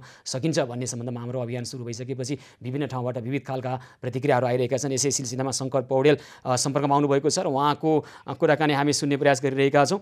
र दर्शकबिन त्यसै गरी कोरोना संक्रमणको महामारीमा कारागारको अवस्था कस्तो छ भन्ने विषयमा पनि हामी कुराकानी गर्नेछौँ र यसको विषयमा विशेष रिपोर्ट पनि हामी देखाउनेछौँ। त्यसै गरी सिन्धुपाल्चोक जुगल गाउँपालिका 2 लिदिमा केही समय अगाडि आएको पहिरो पीडितहरूलाई लत्ता कपडा सहयोग गर्नका निमित्त हाम्रो अभियानमा महालक्ष्मी स्थान ग्रुपका विजय राई लगायतका महालक्ष्मी स्थान ग्रुपका ललितपुरबाट रु 5,000 सहयोग भएको छ। विजय राईलाई हार्दिक धन्यवाद भन्न चाहन्छौँ र त्यहाँ कपडा पुर्याउने प्रक्रियामा र त्योभन्दा अगाडि विभिन्न खालका औषधिहरू पुर्याइसकिएको छ। यतिखेर शङ्कर पौडेल टेलिफोन सम्पर्कमा आउनुभएको छ। हजुर शङ्करजी नमस्कार, कार्यक्रम स्वागत छ यहाँलाई। सर नमस्कार। सर नमस्कार। तपाईँ पूर्व स्वास्थ्यकर्मी अथवा अहिले पनि काम गरिरहनु भएको छ, के हो कुरा? म पूर्व स्वास्थ्यकर्मी भर्खरै 8 महिना भयो सर छोडेको। हजुर, आर्मीबाट छोडेको सर। नेपाली सेनामा हुनुहुन्थ्यो। ल अब हामीले होम आइसोलेसनमा बसिरहेकाहरूलाई भोलि कुनै पनि कठिनाइ स्वास्थ्य उपचारमा कठिनाइ भयो भने त्यहाँ न्यूनतम रूपमा अक्सिजन पुर्याउँ, अन्य कुराहरू पुर्याउन सकिन्छ, भोलि अस्पताल खचाखच होला, भिड होला, उपचार नपाएर मर्ने खालको स्थितिको सिर्जना नहोस् भनिरहेका छौँ। यसमा तपाईँहरूले थुप्रै प्रतिक्रियाहरू आएको छ। अनि शङ्करजी के गर्न सकिन्छ जस्तो लाग्यो यहाँलाई र हामीलाई सम्पर्क गर्नुभयो? यसको लागि चाहिँ के गर्न सकिन्छ भने सर पहिला त हामी स्वास्थ्यकर्मीहरू के कति छौँ आफू स्थानीय निकायहरूमा भन्ने कुरा चाहिँ फाइन्ड आउट गर्नुपर्छ सर। यसका लागि लाग्नुहोस् है, तपाईँहरू आफ्ना साथीहरू हुनुहुन्छ, तपाईँहरू खोज्नुहोस् है त। हामी पनि खोजिरहेका छौँ स्वास्थ्यकर्मीहरू कहाँ कहाँ हुनुहुन्छ। हजुर, अब हामी स्वास्थ्यकर्मीहरू जुन भुगुहरू धेरै नै छौँ, अब प्लस अन्य उबाट ट्रेनिङ लिएका पनि साथीहरू थुप्रै छन्। यिनीहरूलाई चाहिँ कसरी परिचालन गर्न सकिन्छ भने सर अब यिनीहरूलाई स्ट्यान्ड बाई राख्ने हिसाबले चाहिँ अब म जुन एउटा गाउँमा बसेको छु। अब तपाईँ कुन गाउँमा कहाँ हुनुहुन्छ अहिले? म अहिले कागेश्वरी मनहरा नपा वडा नम्बर 5 मा डाँछी भन्ने ठाउँमा बसेको छु सर। डाँछी, हजुर। ल अनि हजुर अब जस्तो अब यहाँ 10-15 वटा घर छ भने म एउटा स्वास्थ्यकर्मी, अब मैले 10-15 वटा घरमा चाहिँ प्रत्यक्ष निगरानीमा बसेर मैले सिम्टोमेटिक ट्रिटमेन्ट गर्दै उपचार गर्न सक्ने छु सर। तर अनि तपाईँहरूलाई सङ्कट छ नि त, उपचार गरिसकेपछि कोरोना सङ्क्रमणको जोखिम हुन्छ, त्यो पहिला आफ्नो सुरक्षित हुने उपायहरू अपनाउनु पर्यो। अनि त्यहाँ अक्सिजन चाहिन्छ अथवा अन्य कुराहरू के चाहिन्छ त्यहाँ लगिदिनु पर्यो, त्यहाँ तपाईँले प्रयोग गर्नु पर्यो। त्यसपछि थप केही समस्या आयो भने तत्काल अस्पताल ल्याउनको लागि तयारी अवस्थामा रहनु पर्यो। यो खालको परिस्थिति सृजना गर्न सक्छौँ हामी टोलमा गाउँ गाउँमा? सर हामीले अब भयावह स्थिति नै आइसकेपछि हामी संयम भएर गर्न सकिन्छ। मैले जहाँसम्म लाग्छ म अब विभिन्न यो संयुक्त राष्ट्रमा बसेर नि काम गरिराखेको हो। अब त्यसै सिलसिलामा दुर्गम ठाउँमा बसेर डक्टरसँग कोर्डिनेट गर्दै बिरामीहरू चाहिँ एकदम उनीहरूलाई इभ्याकुएसन गरेको मैले धेरै अनुभवहरू पनि बटुलेको छु सर। अब मैले अहिले एकदम भन्न खोजेको चाहिँ कस्तो भने अब जस्तो 2-4 घरमा एकैचोटि गाउँमा चाहिँ पुरै परिवारमा चाहिँ कोरोनाको भयो, उनीहरूलाई कसरी म्यानेज गर्ने भन्दाखेरि चाहिँ अब हामीले नातिकन सिम्टोमेटिक ट्रिटमेन्ट गर्दै जाने र उसको अवस्था भाइटल साइन हेर्दै उसको अवस्थालाई एकदम फाइन्ड आउट गरेर चाहिँ सम्बन्धित कुन डाक्टरलाई कसरी चाहिँ समन्वय गर्ने भन्ने कुरा पहिले हामीले जानकारी दिएको हुन्छ, पहिले हामीले तालिम ट्रेनिङ दिएको हुनुपर्छ। हजुर, यसो भएको खण्डमा सकिन्छ सर। ल यसो गरौँ शङ्करजी, तपाईँहरूले आफ्ना साथीहरू जो तपाईँ नेपाली सेनामा स्वास्थ्यकर्मीको रूपमा काम गर्नुभएको छ र विदेशमा गएर पनि अनुभव बटुल्नु भएको छ, त्यो अनुभव राष्ट्रलाई यतिखेर चाहिने अवस्था छ। तपाईँहरू मिल्नुहोस् र ठाउँ ठाउँमा तपाईँहरूले सम्पर्क गर्नुहोस् र हामी एउटा स्थितिको सिर्जना हुन नदिउँ है शङ्करजी। भोलि कुनै पनि हालतमा अस्पतालले उपचार गर्न नसक्ने र घरमा बिरामी अक्सिजन पनि नपाएको कारणले गर्दा स्वास्थ्य झन् नाजुक भएर त्यहीँ मृत्युवरण गर्नुपर्ने परिस्थितिको सिर्जना चाहिँ हामी कदापि हुन दिँदैनौँ। हामी अमेरिकामा यस्तो भयो रे भनेर त्यस्तै खालको हामी अमेरिका बनाउने छैनौँ। हामी अमेरिका बनाउन चाहँदैनौँ, नेपाललाई बनाउन चाहन्छौँ। यहाँहरूको सहयोगको अपेक्षा छ शङ्करजी। ल भन्नुहोस् त के भन्न चाहनुहुन्छ? एउटा कुरा म गर्न चाहन्छु। अब अहिले घर घरै पछि पनि स्वास्थ्यकर्मीहरू छन्, किन्ने उत्पादन बढी भएको छ। अब त्यसै चुप लाएर बसिरहेको अवस्था के कति छ स्वास्थ्य कर्मी भनेर डाटा चाहिँ कलेक्सन गर्न अति जरुरी भइसकेको छ तुरुन्तै। हुन्छ, अब यहाँहरूले पनि आफ्नो तर्फबाट आफ्ना पूर्व साथीहरूलाई खोजमेल गर्नुहोस्, हामी पनि गर्छौँ र यही हिसाबबाट अगाडि बढौँ शङ्करजी, है त? हस्, हुन्छ। शङ्कर पौडेल स्वास्थ्यकर्मी, नेपाली सेनाका स्वास्थ्यकर्मी, पूर्व नेपाली सेनाका स्वास्थ्यकर्मी हुनुहुन्छ र होम आइसोलेसनमा बसिरहेकाहरूलाई भोलि आवश्यक पऱ्यो भने होम हस्पिटलको पनि व्यवस्था गर्न सक्छौँ र हामी त्यो गरेरै छाड्छौँ। आदरणीय दर्शकवृन्द, हाम्रो प्रतिबद्धता यहाँहरूको साथ र सहयोग सद्भाव छ। हामी कुनै पनि हालतमा नेपाललाई अमेरिका बन्न दिँदैनौँ। कोरोना सङ्क्रमणको उपचार पद्धति त्यहाँ जसरी असफल भएको छ त्यस्तो हामी बन्न दिने छैनौँ। हामी भोलि अस्पतालले उपचार गर्न सकेन भने पनि घर घरमा न्यूनतम रूपमा अक्सिजन पुर्याएर त्यहाँ न्यूनतम रूपमा लक्षणको उपचार गरेर त्यो सम्बन्धित बिरामीको अवस्था नाजुक हुन दिने छैनौँ र नाजुक नभइसकेपछि उहाँले आफैले कोरोना जित्न सक्ने परिस्थितिको निर्माण पनि हुनसक्छ र यदि नाजुक हुँदै गइहाल्यो भने तत्कालको लागि बचाउँदै अस्पतालमा ल्याएर उपचारको पद्धतिमा हामीले लान सक्छौँ। त्यो हिसाबबाट हामीले सोच्नुपर्छ। हामी युद्धको मैदानमा आत्मसमर्पण गर्नु हुँदैन। हामीले नकारात्मक तवरबाट होइन कि सकारात्मक तवरबाट सोचेर काम गऱ्यौँ भने हामी भन्दैछौँ अवश्य यसमा विजय हासिल गर्नेछौँ। कसैले पनि नकारात्मक सोचेर यो हुँदैन, यस्तो नहोला भन्ने किसिमबाट सोच्नु आवश्यक छैन।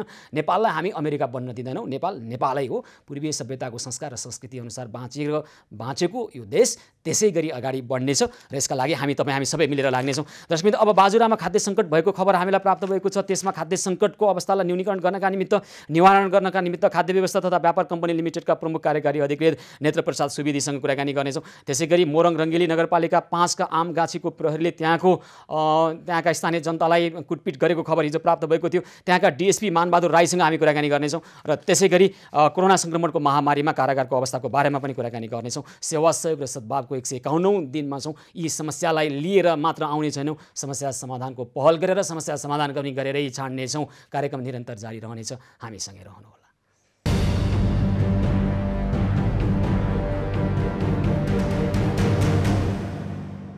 सेवा सहयोग र सद्भावको 151औं दिन एबी न्युज पहलको विशेष प्रस्तुतिमा पुनः स्वागत छ। आदरणीय दर्शकवृन्द, यतिखेर अब हामी बाजुरातर्फ जान चाहन्छौँ। लकडाउनका कारणले बाजुरामा साउन अन्तिम साताबाट खाद्यान्न सङ्कट निम्तिएको छ। कोरोना सङ्क्रमणका कारणले केवल यो कोरोनाको सङ्क्रमणको जोखिम मात्र बढाइरहेको छैन, यसले बहुआयामिक खालका समस्याहरू सिर्जना गरिरहेका छन् र असार पहिलो सातादेखि सडक अवरुद्ध भएपछि जिल्लामा खाद्यान्न अभावको स्थिति आएको खबर प्राप्त गरेका छौँ र जेसुकै भए पनि मानिसलाई खानु त पर्छ, मानिसलाई बाँच्नु त पर्छ। सडक नहुँदा पनि मानिसले खाएकै थिए। कोरोनाको लकडाउनको कारणले अब त्यहाँ खाना नपाउने भन्ने परिस्थितिको सिर्जना हुनु हुँदैन र यसै सम्बन्धमा सरकारी एउटा कम्पनी छ, खाद्य व्यवस्था तथा व्यापार कम्पनी लिमिटेड। पहिला खाद्य संस्थान भनिन्थ्यो यसलाई र अहिले प्रभावकारी ढङ्गबाट काम गर्नको निमित्त नेपाल सरकारको खाद्य नीतिलाई प्रभावकारी ढङ्गबाट अवलम्बन गर्नका निमित्त सरकारी कम्पनी खाद्य व्यवस्था तथा व्यापार कम्पनी लिमिटेडले त्यहाँ खाद्यान्न पुर्याएरै छाड्नेछ हाम्रो अपेक्षा छ। हामी प्रमुख कार्यकारी अधिकृत नेत्रप्रसाद सुवेदीसँग जोडिएर कुराकानी गर्नेछौँ केही समय पछाडि। यस अगाडि चाहिँ पहिला अहिले बाजुराको स्थिति के छ त, यो सम्बन्धमा तयार पारिएको एउटा रिपोर्ट पहिला हेरौँ। आदरणीय दर्शकवृन्द, कोरोना महामारीको लकडाउनको कारण बाजुराका स्थानीय तहले पनि राहत वितरण गर्न खाद्य डिपोबाटै चामल खरिद गरेर लिए। त्यसपछि कोरोना महामारीलाई कारण देखाउँदै ठेकेदारले अनुमति पाए अनुसारको चामल ढुवानी नै नगरेपछि जिल्लाका उत्तरी क्षेत्रमा खाद्यान्न अभाव देखिएको छ। अहिले बुढीनन्दा नगरपालिका, हिमाली स्वामी कार्तिक खापर र जगन्नाथ गाउँपालिका गरी 4 स्थानीय तहमा खाद्यान्न सङ्कटको अवस्था देखिएको छ। यस्तो यो जुन खालको रोड सञ्जाल थियो, हाम्रो माथिल्लो रोड थियो, त्यो रोडमा सबै पुलहरू भत्कायो, त्यहाँ तपाईँको रोडै भत्काइसकेको छ। कुनै पनि अब सम्भावना छैन। यहाँ खाद्यमा स्टक चामल, एक दाना चामल पनि छैन। अहिले यो कोभिड-19 को कारणले गर्दा मान्छे हाम्रो विदेशमा गएका हाम्रो दाइ भाइ, हाम्रो घर परिवारका पनि सबै भित्तिए। अहिले हाम्रो घर परिवारमा पनि धेरै मान्छे बढी भइसकेका छन्। साउन पहिलो सातासम्म समस्यामा परेकाहरूलाई नेपाल खाद्य संस्थानको डिपोले आधा बोरासम्म चामल उपलब्ध गराउँदै आएको थियो। इन्डियाबाट सबै भाइ बहिनी अनि सबै घरमै जम्मा हुँदाखेरि एकजनले कमाएको नपुगेको हुनाले अनि अब घरमै बसेर खानुपर्ने भयो। त्यसमा अब अपुग भएर हुनाको कारणले गर्दा अब हाम्रो पोल्ट्री बजारमा पाइन्छ कि भनेर म भर्खरै अहिले क्वाडीबाट पोल्टसम्म आएको। बाजुराको पूर्वी उत्तरी क्षेत्रका 4 स्थानीय तहको जनसङ्ख्या 50,000 भन्दा बढी रहेको छ। सो क्षेत्रमा उत्पादन भएको अन्न वर्षको 2 महिना पनि खान नपुग्ने हुन्छ। कोरोना संक्रमण र सडक बन्द भएपछि अहिले सबैका घरमा खाद्य सङ्कटको अवस्था छ। समस्या त कति एकदम भुङमरीले निकै चपेटा पारिसक्यो भन्ने भयो। यतापट्टि अब सारा रोडहरू भत्किएर कतैबाट गाडी आउने सम्भावनै छैन। अब उताबाट प्लेनले पनि अब केही दिनपछि अब जो एक जिल्लाबाट अर्को जिल्ला नजाने आजबाट निर्णय भएको कारणले अब प्लेन नआउनेसम्मको सम्भावना भइरहेछ। खाद्य संस्थानको डिपोमा अहिले दैनिक 50 देखि 60 जनासम्म चामल किन्नका लागि पुग्ने गरेका छन्। गोदाममा मौजात नरहेकाले ताला लगाउनुको विकल्प नभएको खाद्य संस्थानले जनाएको छ। बाजुराको पल्लो बेल्टमा पनि पुरै रोडको स्थिति अलि खतम भएको हुनाले अब हामीले चाहिँ गर्नुपर्ने भनेको हवाई ढुवानी हो। त्यो बाहेक विकल्प देखिँदैन। अब यो आबको हाम्रो कोटा पनि 7,000 हो। त्यसमा टेन्डर भइसकेछ।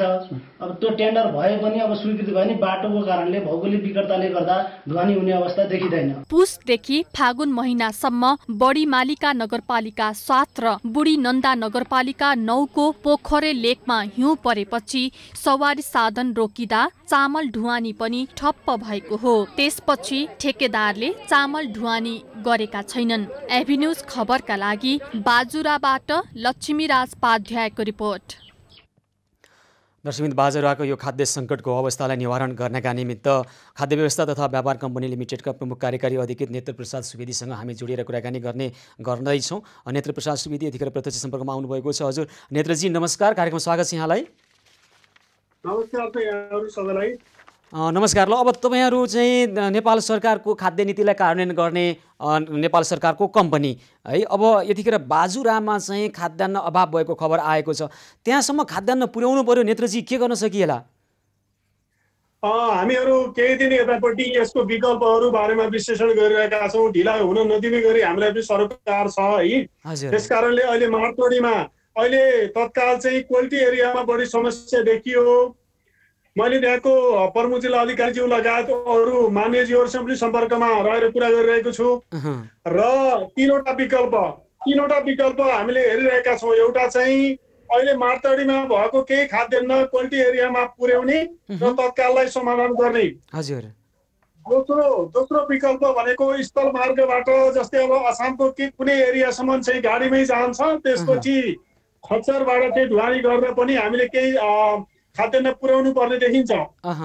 दोस्रो विकल्प त्यो भने। तेस्रो विकल्प साह्रै नै अप्ठ्यारो भएको अवस्थामा, अभावै खड्किसकेको अवस्थामा नेपाल सरकारको स्वीकृति लिएर हामीले हवाई उडानबाट पनि खाद्यान्न आपूर्ति गर्न सक्छौँ। त्यस कारणले यो तीनवटै विकल्प खुला भएको हुनाले त्यहाँ नआत्तिनको लागि पहिले अनुरोध गर्न चाहन्छु। मैले अहिले संवाददाताको विषय पनि सुने। समस्याहरू अहिले विपदको कारणले अलिकति भयावह जस्तो देखियो। यसलाई सामान्यीकरण गरेर जानको लागि हामी तयार छौँ। धनगढीबाट हामीले स्थलगत रूपमा पठाउनुको लागि तयारी गर्छौँ भने अहिले तत्काललाई 450 क्विन्टल मारतडीमा भएको हुनाले त्यसबाट केही हिस्सा क्वालिटी एरियाको लागि छुट्याउनुको लागि हामी भन्छौँ। त्यसो भएर धेरै नआत्तिनको लागि पनि आश्वस्त गराउन चाहन्छु। तीनटा मध्ये मारतडीबाट क्वालिटीमा पुर्याउन कति समय लाग्ला? अनि यहाँहरूले जसरी हजुर 2 दिन मेरो जानकारीमा आयो अनुसार 2 दिनमा मारतडीबाट चाहिँ क्वालिटी पुग्छ। यो खच्चरहरूको माध्यमबाट अलि गाडी नचलेको अवस्थामा चाहिँ त्यो विकल्प अपनाउनु पर्ने देखियो। र यो असमको जहाँनिर बाटोहरू चाहिँ पुलहरू बगाएर बाटो बिग्रेको छ, त्यहाँबाट खच्चरमा पुर्याउनुको लागि 4 देखि 5 दिन लाग्ने जानकारीमा आएको छ। त्यस कारणले धनगढीमा हामीसँग यो चामलको अभाव छैन। हामीले तुरुन्तै एउटा कम्पिटेटिभ बेसिसमा आपूर्तिकर्ता चयन गर्छौँ र त्यहाँबाट चाहिँ स्थल मार्गबाट पठाउने पहल गर्छौँ। र तेस्रो विकल्प सकेसम्म थोरै मात्र चाहिँ ढुवानी हुने हुनाले हवाईजहाजको विकल्प सुरुमै हामी अपनाउँदैनौँ, किनकि यो अलि महँगो पनि पर्छ, समय पनि लाग्छ। त्यस कारणले यो तीनवटै विकल्प हामी खुला राखेर अगाडि बढ्छौँ, समस्या पर्न दिँदैनौँ। हुन्छ सुवेदीजी, अब तपाईँहरूले तीनवटै विकल्प मध्ये जुन चाहिँ सहज र प्रभावकारी हुन्छ प्राथमिकतामा त्यसलाई राखेर गर्नुहोला भन्ने हाम्रो अपेक्षा छ। भनेको अबको 2 दिनपछि त्यहाँ बाजुराको खाद्य सङ्कट अन्त्य हुनेछ भन्ने बुझौँ।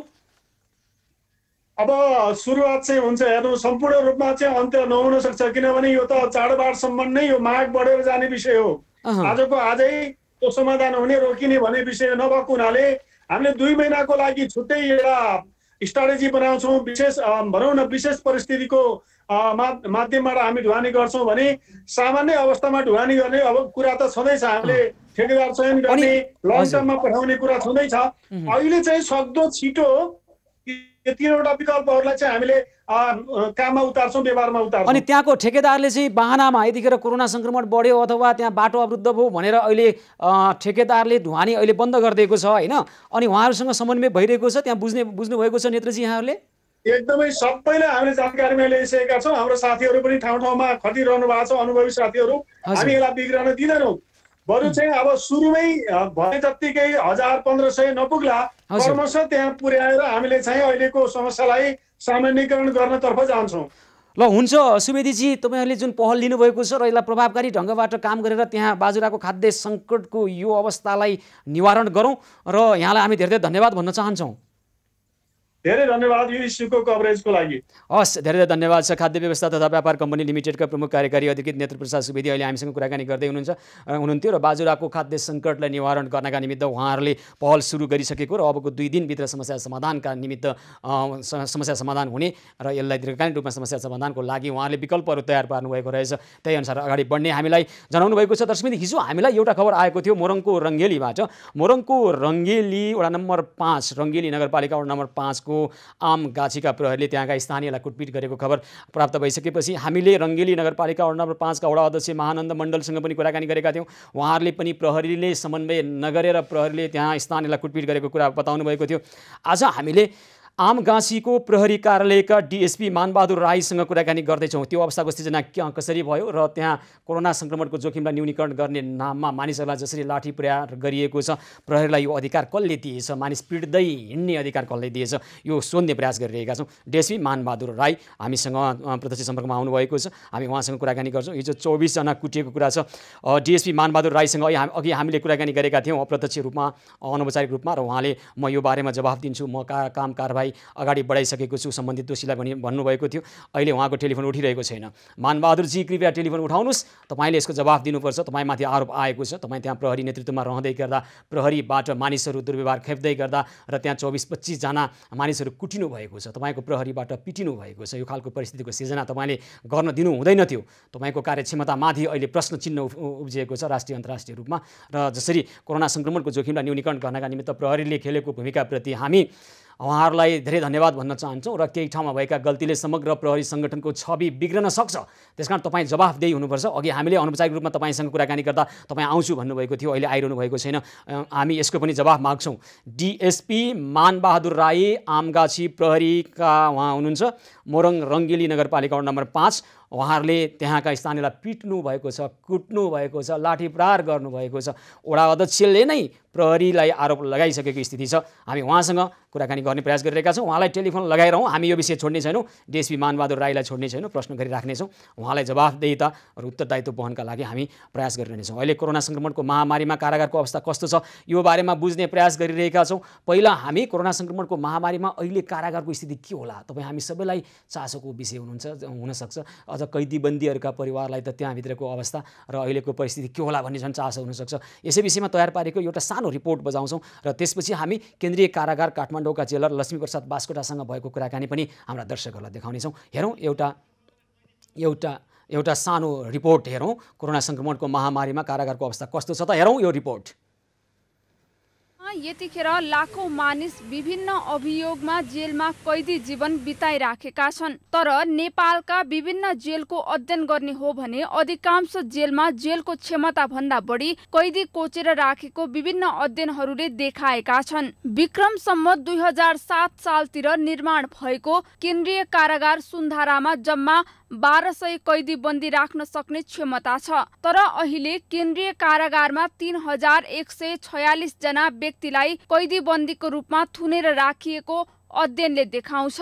तर अहिले कोरोनाको विषम परिस्थितिमा यसरी कैदीहरूलाई जेलको क्षमता भन्दा बढी संख्यामा थुनेर राख्दा जेलभित्र अनावश्यक भिडभाड बढ्न सक्ने र विभिन्न जेलमा कोरोना संक्रमण फैलन सक्ने भन्दै चासो र चिन्ता उत्पन्न हुन थालेको छ। तर उता छोटो समयका लागि जेल चलान भएका र पछि समाजमा पुनर्स्थापित हुने कैदीबन्दीहरूलाई पनि कैद कट्टा, माफी एवं सामाजिक पुनर्स्थापनाका सुविधाहरू पनि खासै प्रभावकारी रूपमा लागू भएको देखिँदैन। त्यसैले कोरोनाको संक्रमण भयावह बन्दै गएको वर्तमान अवस्थामा नेपालका विभिन्न जेलमा कैदी जीवन बिताएका नागरिकहरूलाई कसरी कोरोनाको संक्रमणबाट सुरक्षित राख्न सकिन्छ भन्ने विषयमा समयमै पर्याप्त गृह कार्य हुनु आवश्यक देखिएको छ। जेल बाहिर अथवा खुला स्थानमा त भिडभाड नगरौँ भनेर सरकारले अनेक खालका उपायहरू अवलम्बन गरिरहेको छ र अहिले लगाइएको निषेधाज्ञा पनि भिडभाड नगरौँ, कोरोना संक्रमणको जोखिमलाई न्यूनीकरण गरौँ भनिएको हो। तर सरकारले व्यवस्था गरेर कैदीबन्दीहरूलाई कारागारमा राख्दै गर्दा कैदीबन्दीहरूको स्थिति के छ त भन्ने सम्बन्धमा हामीले यो रिपोर्ट प्रस्तुत गऱ्यौँ र अब अहिले हामी केन्द्रीय कारागार काठमाडौँका जेलर लक्ष्मीप्रसाद बास्कोटासँग हामीले एउटा कुराकानी गरेका छौँ। उहाँ प्रत्यक्ष रूपमा बोल्न असमर्थता जनाइसकेपछि हामीले उहाँसँग टेलिफोनमा भएको संवादलाई हामीले रेकर्ड गरेका छौँ र हाम्रो दर्शकहरूका लागि हामी देखाउँछौँ के भन्नुहुन्छ त केन्द्रीय कारागार काठमाडौँका जेलर लक्ष्मीप्रसाद बास्कोटा यो समस्याको सम्बन्धमा। हेरौँ यो उहाँ र हामी बीच भएको कुराकानीको एउटा अंश। अनि छ नि सर, अब यो कारागारको अहिलेको अवस्था के छ सर? कोरोना संक्रमणको अब बेलामा बाहिर त अलि अब जोखिम बढिरहेछ हैन? अहिले कारागारमा विशेष गरी केन्द्रीय कारागारको अवस्था चाहिँ के छ सर? अब यसमा के छ भन्नुहुन्छ भने हामी त्यहाँ अहिले चाहिँ हाम्रो क्षमता 1450 जनाको क्षमता कैदीबन्दी राख्ने क्षमता हाम्रो केन्द्रीय कारागारको अहिले चाहिँ हामीसँग 3211 जना कैदीबन्दीहरू त्यहाँ बसेका छन् होइन सर। त्यो अब हेर्दाखेरि नै त्यो एकदम चुनौतीपूर्ण छ। त्यहाँभित्र कोभिड अथवा कोरोनाको संक्रमणलाई नियन्त्रण गर्ने कुरा अत्यन्त चुनौतीपूर्ण छ। अब चुनौती कहाँबाट छ हाम्रो कारागारमा भनेपछि हजुरको बाहिरको कैदीबन्दीहरू कारागारमा ल्याउँदाखेरि खास गरेर अदालतले पठाइदिने कैदीबन्दीहरू, प्रहरी कार्यालयबाट आउने कैदीबन्दीहरू र अनेक समयको बाहिरबाट बिरामी भएर हामी त्यहाँ स्थानान्तरण भएर आउने कैदीबन्दीहरू, ती तिनवटा कैदीबन्दीहरूलाई चाहिँ व्यवस्थापन गरेर राख्नुपर्ने एउटा चुनौतीपूर्ण छ। दोस्रो हाम्रो भित्रको कैदीहरू त्यसलाई अदालतले बेला बेलामा बोलाइरहन्छ अनि अस्पतालमा लैजानु पर्ने हुन्छ।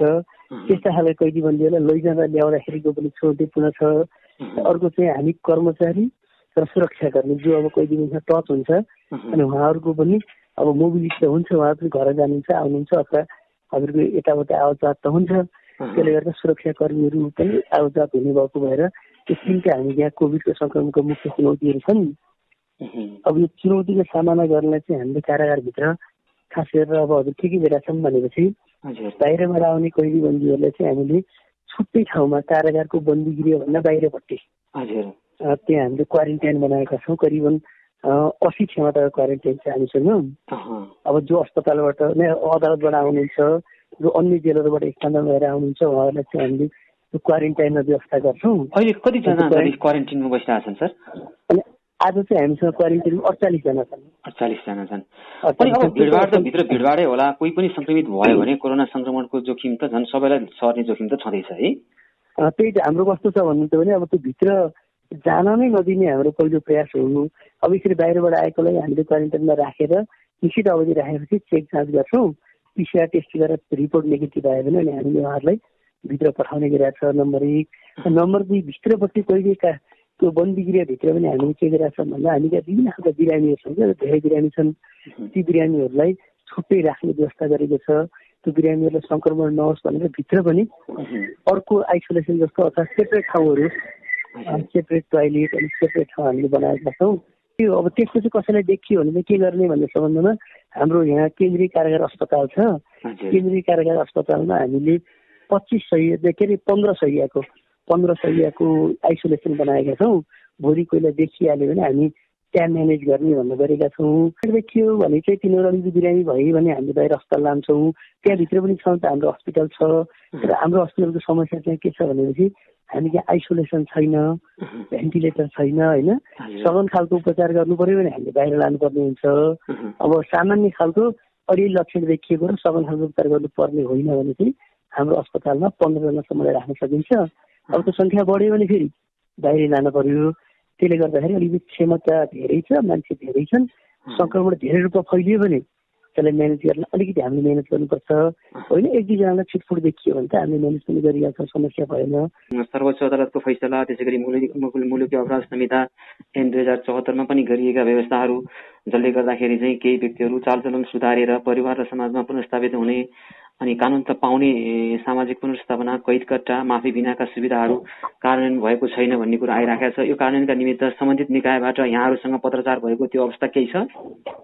अब यस्तो छ, त्यसमा के छ भन्नुहुन्छ भने सर्वोच्च अदालतले एउटा आदेशले 155 धारा बमोजिम केही कैदीबन्दीहरू जो 1 वर्षभन्दा कम कैद सजाय तोकिएको थियो नि त्यो खालको कैदीबन्दीहरू हामी चाहिँ अहिलेसम्म 20 जना चाहिँ छुटिसक्नु भएको छ। तर त्यो छुट्ने क्रम निरन्तर जारी पनि छ। फेरि त्यो दफा 155 बमोजिम छुट्नुपर्ने मान्छे छुटिरहेको छ।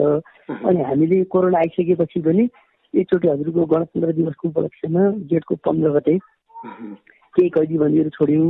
अब फेरि हामीले संविधान दिवसको उपलक्ष्यमा असोजको 3 गते फेरि केही कैदीबन्दीहरू छोड्ने गरी कार्य गरिरहेका छौँ। हाम्रो त्यहाँबाट कोसिस भइरहेछ। अब अर्को हजुरले जुन कुरो उठाउनु भयो फौजदारी कसुर सजाय निर्धारण कानुन ऐनले केही कुराहरू त्यहाँ व्यवस्था गरेको छ। हजुरले भने जस्तै केही कैदीहरू छोडिदिन सक्ने अथवा समाजमा स्थापित गर्ने व्यवस्थाहरू केही छन्। त्यो सम्बन्धमा पनि सर्वोच्च अदालतले नेपाल सरकारको नाममा आदेश पनि जारी गरिसकेको अवस्था छ होइन। अब त्यसको लागि नेपाल सरकारले राजपत्रमा सूचना प्रकाशन गर्नको लागि सम्बन्धित निकायमा हामीले पहल पनि गरेका छौँ। सम्बन्धित निकायबाट गृह कार्य पनि सुरु भएको छ। त्यो अलिकति टेक्निकली अलिकति टाइम लाग्ने भएको भएर थोरै ढिलो भएको हो। सायद अब केही समयमै त्यो पनि आयो भने अलिकति हल्का हुन्छ भन्ने हामीले। हस्, धन्यवाद लक्ष्मी सर। हुन्छ सर, हस्, नमस्कार। केन्द्रीय कारागार काठमाडौँका जिल्ला लक्ष्मीप्रसाद बास्कोटा हामीसँग कुराकानी गर्दै हुनुहुन्थ्यो। र केन्द्रीय कारागारमा त सेनिटाइजर, साबुन पानी, मास्क सबैको व्यवस्था गरेर सकेसम्म कोरोना सङ्क्रमणको जोखिमलाई न्यूनीकरण गर्न उहाँहरूले पहल गरेको हामीलाई खबर गर्नुभएको छ। तर अब अहिले त्यहाँको भिडभाडलाई कम गर्नको लागि सर्वोच्च अदालतले बेलामा दिएका विभिन्न खालका आदेशहरू त्यसै गरी अपराध संहितामा पनि राखिएका विभिन्न खालका प्रावधानहरूलाई कार्यान्वयन गर्ने हो भने थुप्रै व्यक्तिहरू जो छोटो समयका लागि जेल चलान भएका छन्, समाजमा पुनर्स्थापित हुने कैदीबन्दीहरूलाई कैदकट्टा माफी एवं सामाजिक पुनर्स्थापनका विभिन्न खालका कानुनी सुविधाहरू प्रभावकारी रूपमा लागू गर्ने हो भने अहिले क्षमताभन्दा बढी कैदीबन्दीहरू जसरी असुरक्षित रूपमा बस्नु परिरहेको छ उहाँहरूलाई पनि राहत हुनेछ र समाजमा छिटोभन्दा छिटो पुनर्स्थापना गर्ने किसिमबाट पनि सोच्न सकिन्छ। यो हामीले मात्र भनेको कुरा होइन। सर्वोच्च अदालतले दिएका विभिन्न खालका आदेश फैसलाहरू, सरकारलाई दिएका आदेशहरू पनि कार्यान्वयन हुन सकेका छैनन्। त्यो विषयमा पनि हामी थप बुझ्नेछौँ र पुनः यो विषयलाई फलोअप गर्नेछौँ। अहिले कारागारमा रहनुभएका व्यक्तिहरूलाई कोरोना सङ्क्रमणको जोखिमबाट न्यूनीकरण गर्नका निमित्त सम्बन्धित कार्यालयले पनि काम गरिरहेको छ र यसलाई अझै प्रभावकारी बनाउने छ भन्ने हाम्रो अपेक्षा छ र हामी यो विषयमा थप बुझ्नेछौँ। र दर्शकबिन हामी मोरङ रङ्गेली नगरपालिका 5 आमगासीका प्रहरी डिएसपी मानबहादुर राईले अघि हामीलाई समय दिएर अहिले टेलिफोन उठाइरहनु भएको छैन। यो विषयलाई हामी छोड्ने छैनौँ। नेपाली जनतालाई पिट्ने, कुट्ने, लाठी प्रहार गर्ने बिना काम कसैलाई पनि अधिकार छैन र डिएसपी मानबहादुर राई यसमा जवाफदेही हुनुपर्छ। हामी यो बारेमा थप बुझ्नेछौँ, छोड्ने छैनौँ कुनै पनि समस्यालाई र आएका सम्पूर्ण समस्यालाई समाधान गर्ने एभेन्युज पहलको यो विशेष प्रस्तुति सेवा सहयोग र सद्भावको 151औं दिनमा छौँ हामी एभेन्युज पहलको विशेष प्रस्तुतिमा। र भोलि पनि हामी यस्तै खालका विविध प्रकृतिका समस्याहरू लिएर समस्या समाधानको पहलका लागि जुट्नेछौँ। तर आजको कार्यक्रमको समय भने सकिएको छ। कार्यक्रमबाट म सुशील पाण्डे लगायत सम्पूर्ण युनिटलाई बिदा दिनुहोस्। यहाँहरू भने खबरभित्रको खबर र एभेन्युज पहलका निमित्त हेर्दै गर्नुहोला एभेन्युज खबर। हस्त, नमस्कार।